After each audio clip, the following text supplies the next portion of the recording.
नरेंद्र मोदी के स्कूल के दिनों की एक बात उनके सहपाठी अक्सर याद करते हैं। 10वीं कक्षा में पढ़ाई के दिनों में नरेंद्र मोदी के स्कूल में कोई चारदीवारी नहीं थी। स्कूल प्रबंधन के पास बाउंड्री वॉल बनाने के पैसे भी नहीं थे। चारदीवारी के लिए चंदा जुटाने का मिशन मोदी ने ऐसे नाटकीय ढंग से किया जो यादगार बना।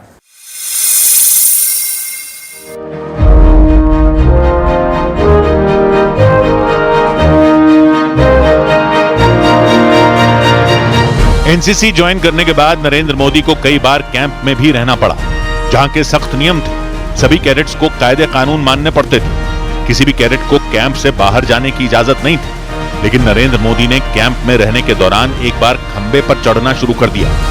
स्कूल टीचर गोवर्धन भाई पटेल ने उन्हें ऐसा करता देख गुस्से का इजहार किया। हालांकि जब उनकी नजर नरेंद्र मोदी के काम पर पड़ी तो वो गदगद हो उठे। नरेंद्र मोदी खंबे में फंसे एक पक्षी की जान बचाने की कोशिश कर रहे थे। उनकी कोशिश रंग लाई, पक्षी की जान बच गई। स्कूल में पढ़ाई के दौरान नरेंद्र मोदी ने चारदीवारी के लिए चंदा जुटाने का अनोखा तरीका निकाला। उन्होंने अपनी मंडली के साथ नाटकों में अभिनय किया और चंदे से जुटाई रकम से चारदीवारी बनवाई गई। बचपन का किस्सा तो एक जोगीदास कुमार का जो नाटक था, उसमें उनका बहुत बड़ा रोल था और ये रोल आज भी स्कूल वाले याद करते हैं। बीएन स्कूल में पढ़ते थे टाइम पर संघ की शाखा लगाते थे। रोज शाम को दरबार का हमारी जो पुरानी स्कूल थी, वहाँ का मैदान था, वहाँ पर सब बच्चे थे, खेलते थे और नई नई बातों की चर्चा करते थे। स्कूलों की व्यवस्था में सुधार की पहल नरेंद्र मोदी ने गुजरात सीएम बनने के साथ जोर शोर से शुरू की थी। सैटेलाइट के जरिए पूरे गुजरात के विद्यालयों की मैपिंग मोदी ने करवाई थी। ये पहला प्रयोग था जब किसी सरकार ने विद्यालयों की स्थापना और उनके घनत्व की जानकारी के लिए सैटेलाइट का सहारा लिया था, जिससे चौंकाने वाले नतीजे मिले थे।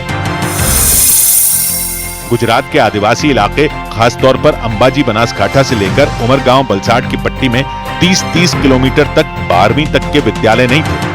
नरेंद्र मोदी ने सैटेलाइट की मदद से स्कूलों के लिए स्पॉट तय किए और 12वीं तक के 25 नए स्कूल खोले गए। पॉलिसी सिर्फ ड्राइंग रूम पर अच्छी हो, कागज पर बेहतर हो, जमीन पर अगर नतीजे ना दे तो उसका कोई लाभ नहीं होता। इसलिए पॉलिसी का आकलन इंप्लीमेंटेशन और एंड रिजल्ट के आधार पर होना चाहिए।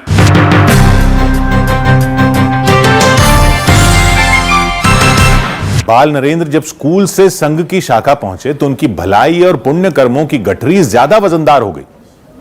इन्हीं नरेंद्र मोदी के प्रधानमंत्री बनने की भविष्यवाणी 1990 के साल में हो गई थी।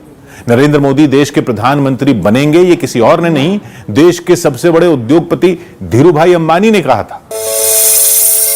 नरेंद्र मोदी से पहली मुलाकात के बाद धीरूभाई ने जो शब्द कहे वो ये थे, लंबी रेस ने घोड़ो छे, लीडर छे, पीएम बन से।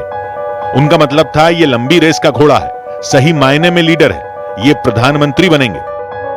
धीरूभाई अंबानी की बात सच हुई। गुजरात के सीएम से भारत के प्रधानमंत्री तक का सफर नरेंद्र मोदी ने शान से तय किया। नरेंद्र मोदी ने गुजरात में सफल योजनाओं का प्रयोग राष्ट्रीय स्तर पर भी किया। जैसे मुख्यमंत्री रहते हुए उन्होंने गुजरात कौशल विकास मिशन फरवरी 2009 में शुरू करवाया। राज्य स्तरीय रणनीति और कार्यक्रमों के समन्वय से गुजरात में रोजगार के अवसर बनाए गए। राष्ट्रीय स्तर पर यही योजना 15 जुलाई 2015 को राष्ट्रीय कौशल विकास मिशन के नाम से लॉन्च की गई। मुख्यमंत्री रहते हुए नरेंद्र मोदी ने अक्सर राज्य भर के छात्रों और शिक्षकों से बातचीत की, उन्हें कड़ी मेहनत करने के लिए प्रेरित किया। साल 2012 में उन्होंने लगभग 1 करोड़ छात्रों और शिक्षकों से बातचीत की। राष्ट्रीय स्तर पर यही मिशन परीक्षा पर चर्चा के नाम से विख्यात हुआ। अगर आप कोई एक्स्ट्रा एक्टिविटी नहीं करते हैं, आप एक बिल्कुल रोबोट की तरह जो सॉफ्टवेयर आपके अंदर डाला है उसी प्रकार से सुबह से शाम करते रहोगे तो आप रोबोट बन के रह जाओगे। क्या हम चाहते हैं कि मेरा देश का नौजवान रोबोट बन जाए? नहीं चाहते।